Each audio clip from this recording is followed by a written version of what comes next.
The Upanishads, in two parts, translated by F. Max Muller. Brihadaranyaka Upanishad, third Adhyaya, first Brahmana. Adoration to the highest self, Paramatman. Ganaka Vaid'eha, the king of the Vedas, sacrificed with a sacrifice, at which many presents were offered to the priests of the Asvametha, Brahmanas of the Kurus, and of the Pankalyas had come thither, and Ganaka Vaid'eha wished to know which of those Brahmanas was the best read. So he enclosed 1,000 cows, and 10 padas of gold were fastened to each pair of horns, and Ganaka spoke to them, Ye venerable Brahmanas, he who among you is the wisest, let him drive away these cows.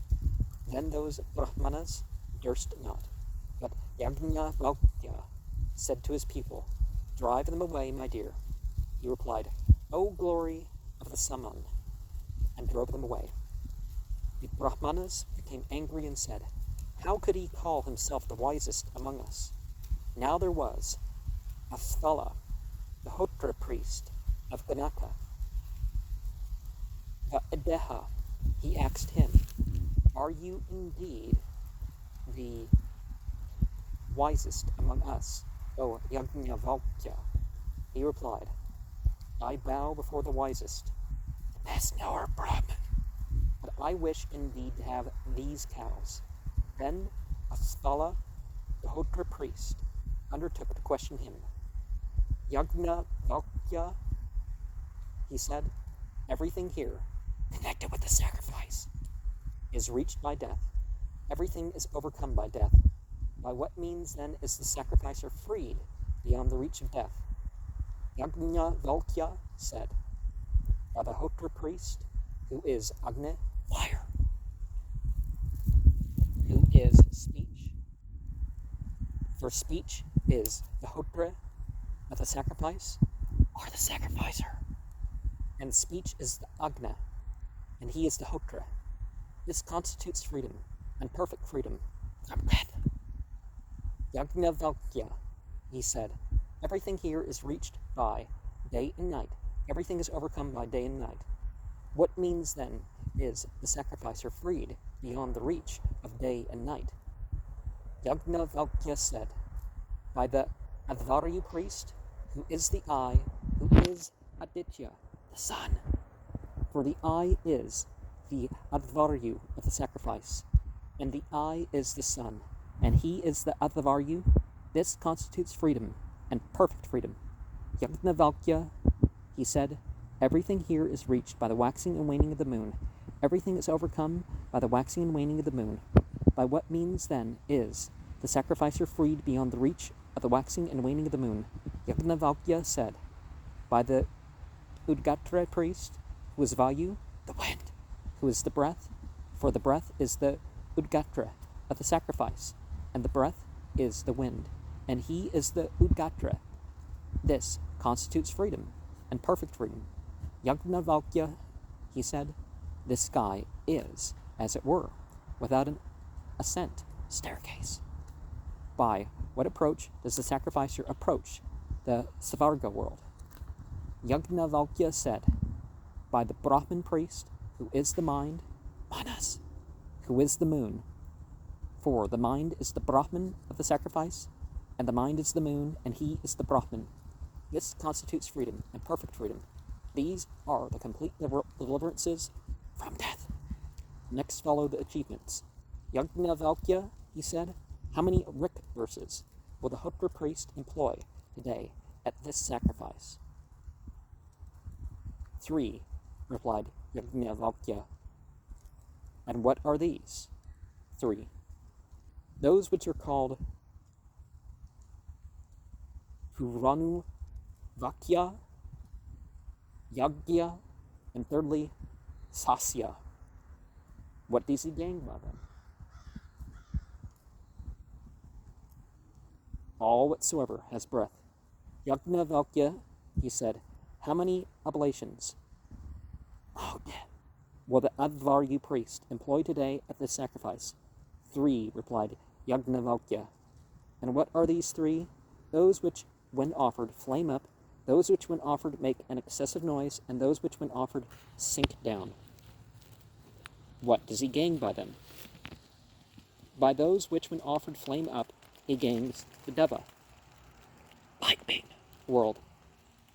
For the Deva world flames up, as it were.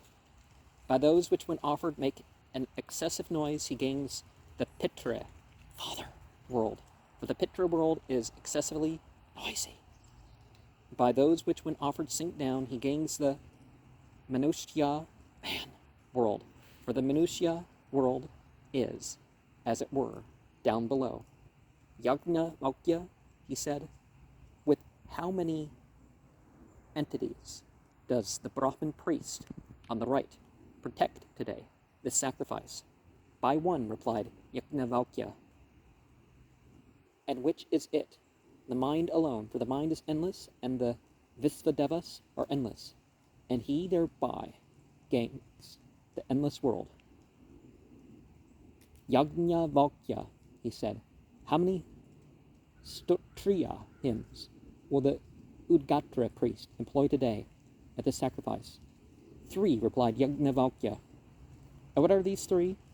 Those which are called Puranuvakya, Yagya, and thirdly, Sasya. And what are these with regard to the body? Adhyatman. The Puranuvakya is prana, up-breathing. The Vagya, the Apana, down-breathing. The Sasya, the Vyana, back-breathing. What does he gain by them? He gains the earth by the Puranuvakya, the sky by the Yagya, heaven by the Sasya. After that, Asvala held his peace. And verse 9 here, on account of the cries of those who wish to be delivered out of it. That's verse 8, not verse 9. So there's 10 verses here. Excessively noisy is the thing. So with verse 8, sink down, the oblations are explained as consisting of wood and oil, of flesh, and of milk, and of soma. The first, when thrown on the fire, flame up. The second, when thrown on the fire, make a loud hissing noise. The third, consisting of milk, soma, opium, ephedra, marijuana, sometimes hallucinogenic mushrooms, whatever, and so on, sink down into the earth. And the Pranuvakyas are hymns employed before the actual sacrifice. The Yagyas accompany the sacrifice. The Asyas are used for the Sastra. All 3 are called the Stotriyas.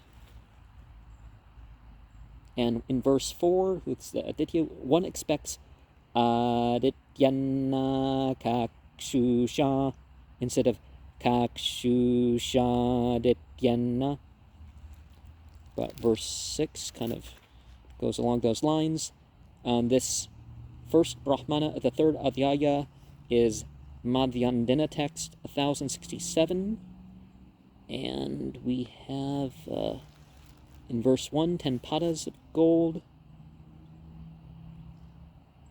Palakaturbaga pada suvarnasya. And in verse 2, the glory of the Saman. One expects it after Udaga, but Samasravas is applied to the Yajnavalkya and not to the people. Yajnavalkya, as the commentator observes, was properly a teacher of the Yajurveda, but as the people called him Samasravas, he shows that the Yajnavalkya knew all the 4 Vedas because the Samans are taken from the Rig Veda and Atharva Veda is contained in the other three Vedas. Vignaud, however, confers it to the people and translates O Hoi Kui Apparens Le Sama Veda. And so we see it's not so much the actual selection of verses that were brought up, but the purpose of those verses.